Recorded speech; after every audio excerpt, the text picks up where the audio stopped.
Welcome to of the record. నేను జనని. AP liquor scam లో రాజ్ కసిరెడ్డి, మరో కేసులో ఇంటెలిజెన్స్ మాజీ చీఫ్ పిఎస్ఆర్ ఆంజనేయులు అరెస్టులతో ఏపీ పాలిటిక్స్ హీట్ ఎక్కాయి. ఈ అరెస్టుల తర్వాత నారా లోకేష్ పై తెలుగు తమ్ములు ప్రశంసల జల్లు కురిపించేస్తున్నారట. అన్నా, నువ్వు మామూలోడివి కాదని ఆకాశానికి ఎత్తేస్తున్నారట. ముఖ్యంగా Anjaneyulu arrest red book chapter 1లో భాగమే అనే చర్చ జరుగుతోంది. ఇక ముందు చూడాల్సిన సినిమా చాలానే ఉందని తెలుగుదేశం శ్రేణులు సోషల్ మీడియాలో ఊదరగొట్టేస్తున్నారు. అసలు తెలుగు తమ్ముళ్లకు ఆంజనేయులపై అంత ఆగ్రహానికి కారణాలేంటి?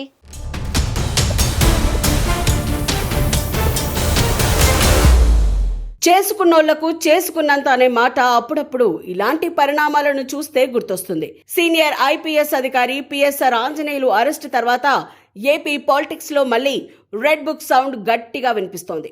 వైసీపీ హయాంలో తెలుగుదేశం నాయకులపై నమోదైన కేసుల్లో అప్పుడు ఇంటెలిజెన్స్ చీఫ్ గా ఉన్న ఆంజనేయులే కీలక పాత్ర పోషించారని టీడీపీ శ్రేణులు బలంగా నమ్ముతున్నాయి. స్కిల్ డెవలప్మెంట్ స్కామ్ లో చంద్రబాబు అరెస్ట్ వెనుక కూడా ఆంజనేయులు పాత్ర ఉందనే ఆరోపణలు ఉన్నాయి.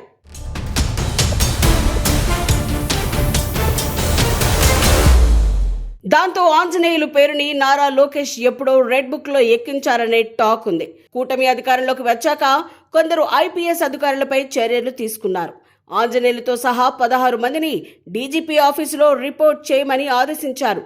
ఇప్పుడు నటి జత్వాని కేసులో ఆంజనేయులుని అరెస్ట్ చేయడంతో తెలుగు తమ్ముళ్లంతా ఫుల్ ఖుషి అయిపోతున్నారట.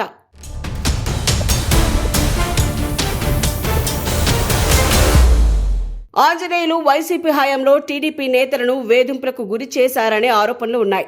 రవాణా శాఖ కార్యదర్శిగా ఉన్నప్పుడు కోడెల శివప్రసాదరావుని వేధింపులకు గురి చేశారని కూడా టీడీపీ కార్యకర్తలు ఆవేదన చెందుతూ ఉంటారు. అలా ఆంజనేయులు సేవలను మెచ్చి ఇంటెలిజెన్స్ చీఫ్ పోస్ట్ ఇచ్చారనే టాక్ ఉంది.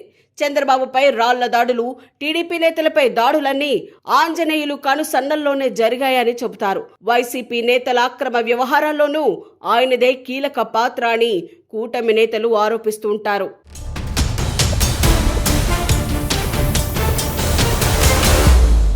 ఫోన్ ట్యాపింగ్లు, ప్రతిపక్ష నేతలపై వేధింపుల్లో ఆంజనేయులు కీలకంగా వ్యవహరించారని నాయకులు ఆరోపించారు.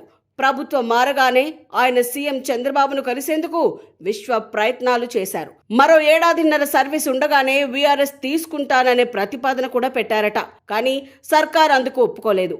పైగా ఆయనపై వచ్చిన ఫిర్యాదులతో సస్పెండ్ చేసి విచారణకు ఆదేశించింది.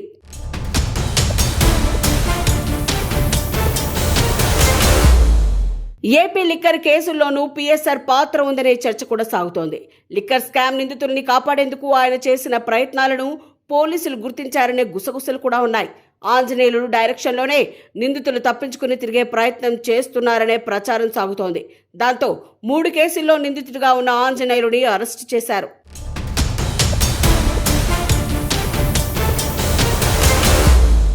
ఈ పరిణామం ఏపీ రాజకీయ వర్గాల్లో తీవ్ర చర్చనీయాంశంగా మారింది. ఆంజనేయులు అరెస్టుని తెలుగు తమ్ముళ్లు సోషల్ మీడియాలో సెలబ్రేట్ చేసుకుంటున్నారు. వైసీపీ హయాంలో జరిగిన అన్యాయాలకు వ్యతిరేకంగా దీనినో విజయంగా చిత్రీకరిస్తున్నారట తెలుగుదేశం సానుభూతి పరులు. ఏదేమైనా రెడ్ బుక్ లో ఎక్కిన ప్రతి పేరు, ప్రతి వ్యక్తి భారీ మూల్యం చెల్లించుకోక తప్పదని టీడీపీ శ్రేణులు సోషల్ మీడియాలో పోస్టులు పెడుతున్నారట.